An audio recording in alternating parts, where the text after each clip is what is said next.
నెల్లూరు జిల్లా కందుకూరులో స్వర్ణాంధ్ర స్వచ్ఛాంధ్ర కార్యక్రమంలో సీఎం చంద్రబాబు మాట్లాడుతున్నారు. లైవ్ ద్వారా చూద్దాం.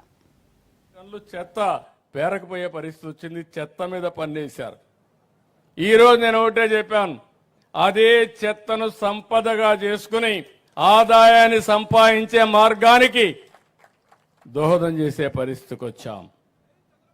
ఇంకో పక్కన మీరు ఒకసారి చూస్తే వ్యక్తిగత గృహ నిర్మాణం ద్వారా ఇప్పుడే మీరు చూశారు, మచిలీపట్నం నుంచి ఒక మాజీ టీచర్గా పనిచేసిన వ్యక్తి టెర్రాస్ గార్డెన్లో ఎక్కడికక్కడ కూరగాయలు పండించుకొని ఆరోగ్యవంతంగా ఉండే పరిస్థితి వస్తూ ఉంది.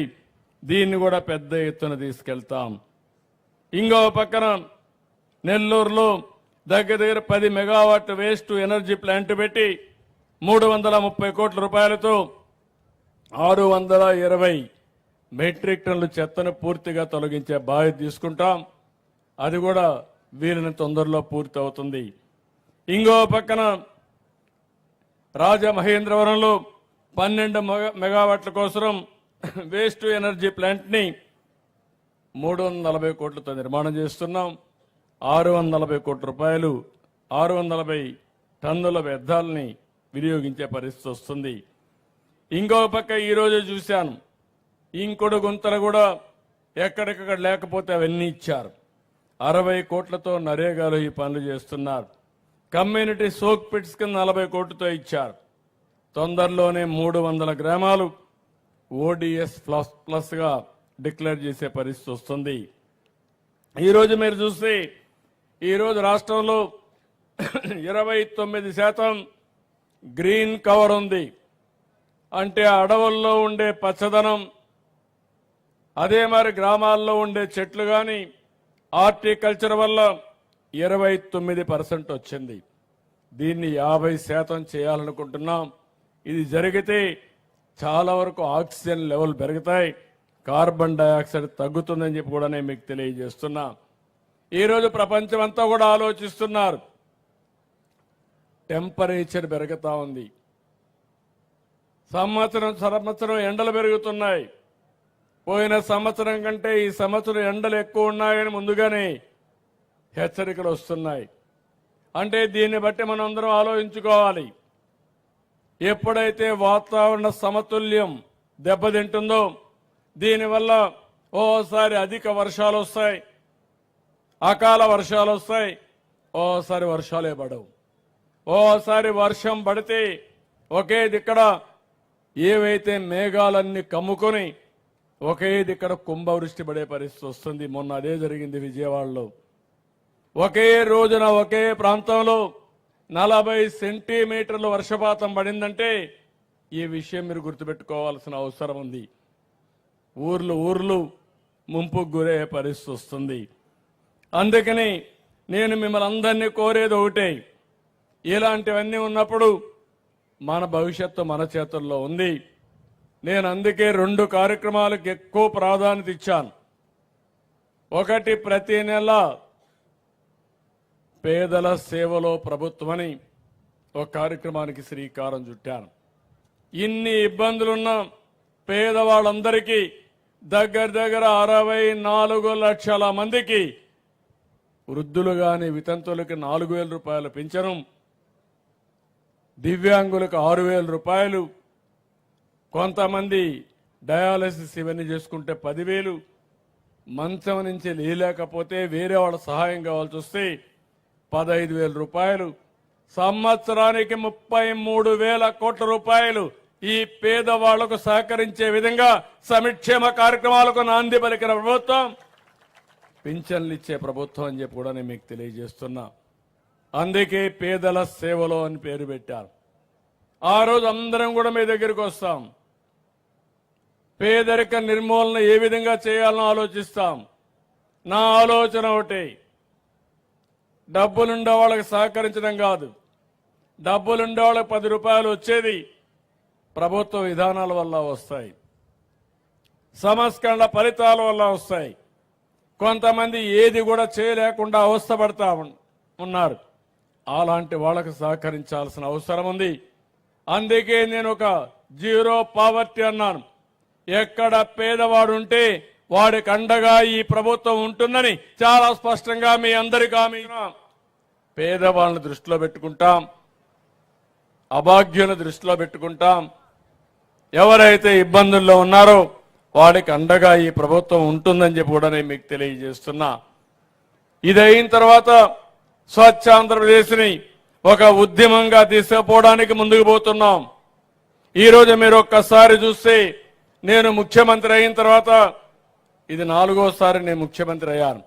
ఈరోజు మీ దగ్గరకు వస్తే మీ ఉత్సాహం చూస్తే నాకు ఎక్కడ లేని ధైర్యం వస్తుంది. నేను చేసే పనులు కరెక్ట్గా చేస్తున్నానని ఒక నమ్మకం, అది మీరు చూపించే అభిమానం.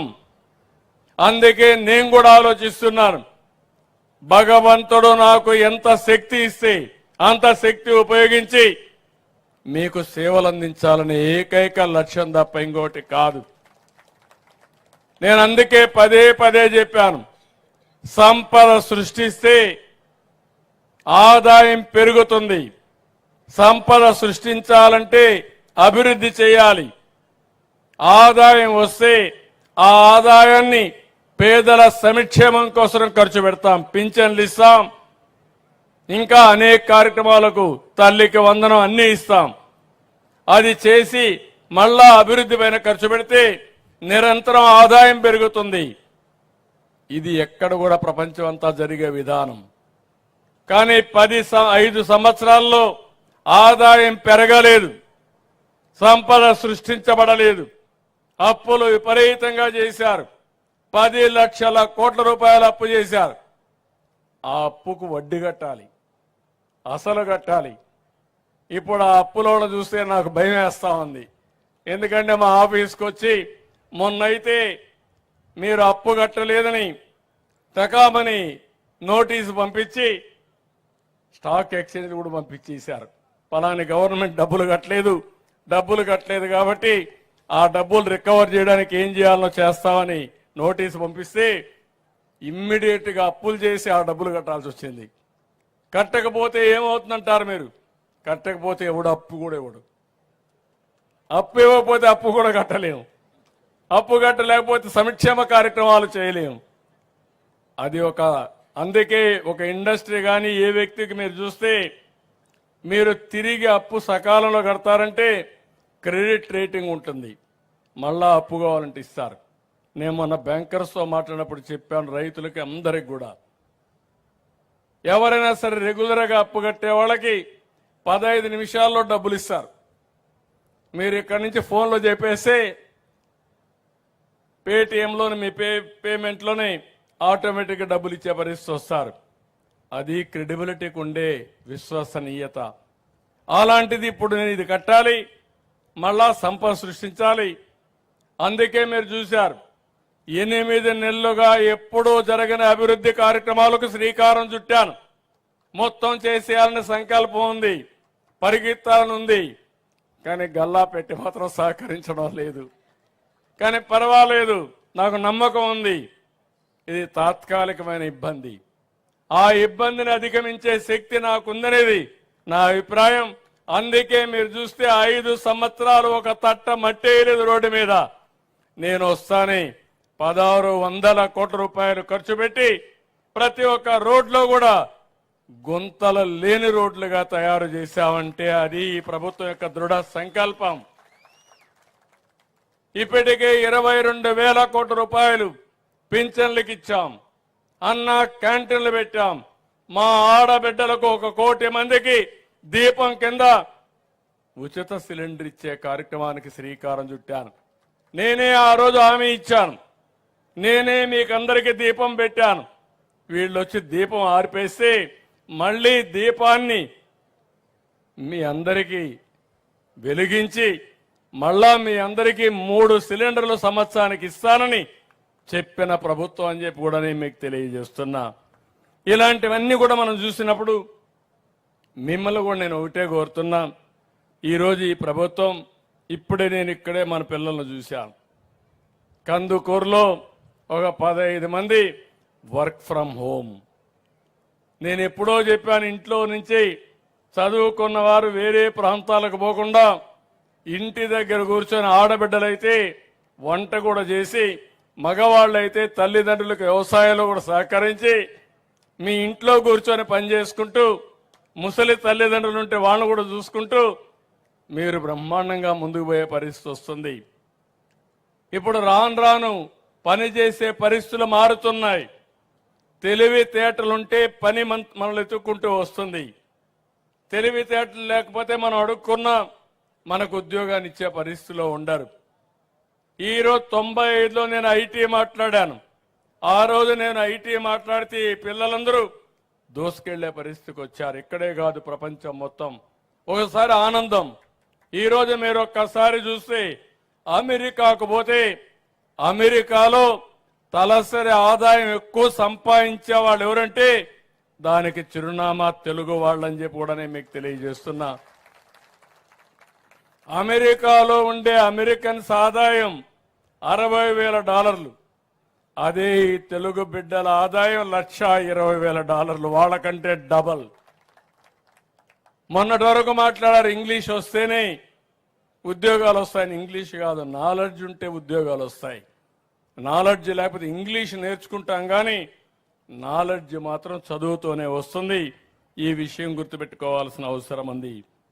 ఈరోజు మీ అందరి కోసం నేను చాలా ప్రయత్నాలు చేస్తున్నాను. నిన్న మొన్న మీరు చూశారు. ఇప్పుడు మీరు ఎక్కడికి పోయే పని లేదు.